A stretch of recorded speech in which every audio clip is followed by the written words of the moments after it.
রাস্তাঘাটে কোনো মেয়ে ছক্কা লুডু খেলে না, সবগুলো যুবকরাই তো খেলে।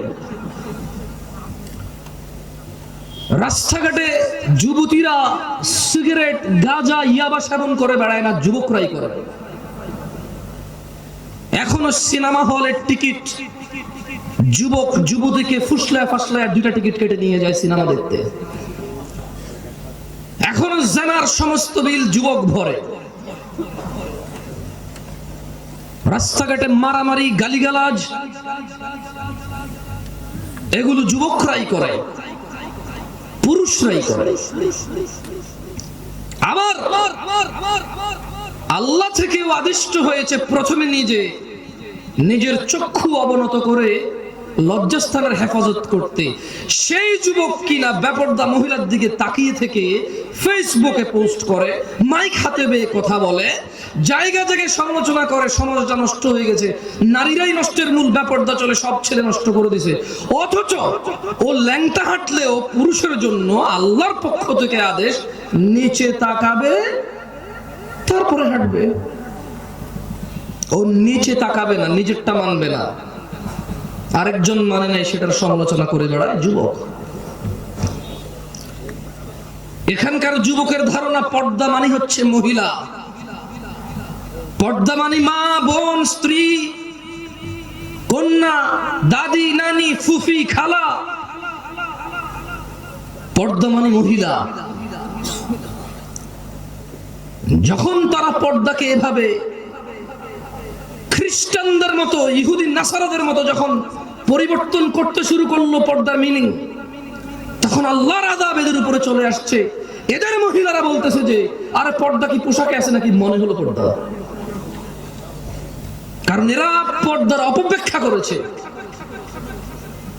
এরা পর্দার মানে সমস্ত মহিলার বদনাম করেছে। কিন্তু নিজেকে যে আল্লাহ নিচের দিকে তাকানোর জন্য বলেছে, ওই মহিলার দিকে না তাকাইতে বলেছে, নিষেধ করেছে, সেটা মানেনি।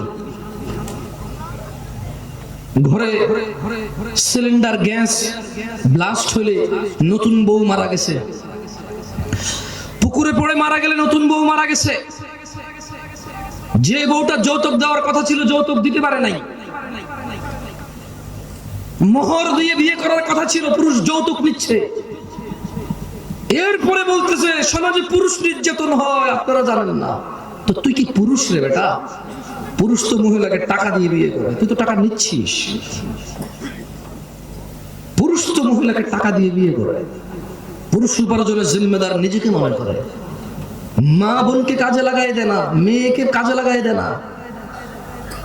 পুরুষ মর্যাদা সম্পন্ন হয়, বলবে 3 বেলা খাবো, না পারলে 2, না পারলে 1। কিন্তু জিম্মেদারি উপার্জনের আমার বোনের না, আমার মায়ের না। যদি করে মুসলমান মেয়ে, কোন হারাম কিছু নাই, মহিলা কাজ হতে পারে। আল্লাহ আমাদেরকে বোঝার তৌফিক দান করুন। কি এখনো কি হাসি পাচ্ছে? নাম হচ্ছে সালাফি কনফারেন্স। বসে আছে যারা নিজেদেরকে দাবি করে মানহাজুস সালাফের মধ্যে যারা আছি আমরা। মানহুমুস সালাফ, সালাফকে আসহাবান নবী সাল্লাল্লাহু আলাইহি ওয়াসাল্লাম, নবী সাল্লাল্লাহু আলাইহি ওয়াসাল্লামের সাহাবারা হচ্ছে সালাফ।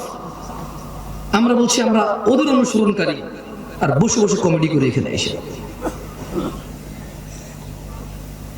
আল্লাহ আমাদেরকে বোঝার তৌফিক দেন। সরি, আপনারা মনে কষ্ট নিচ্ছেন আমার কথা? দুঃখজনক এই শীতের মধ্যে এত কষ্ট করে বসে আছেন হাসি তামাশা করার জন্য, মোবাইলে কমেডি দেখেন, এখানে বসে আছেন। মনে রাখতে হবে যুবক ভাই আমার,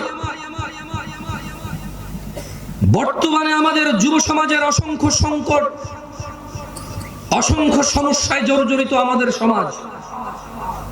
এর মধ্যে নাম্বার 1 আর নাম্বার 2, কোনটা 1 নাম্বার কোনটা 2 নাম্বার এটা বলা কঠিন হয়ে যাবে। নেশা আর জেনা, জেনা 1 নাম্বার নাকি নেশা 1 নাম্বার এটা বলা কঠিন হয়ে যাবে, এমন ব্যাপক হারে হয়েছে।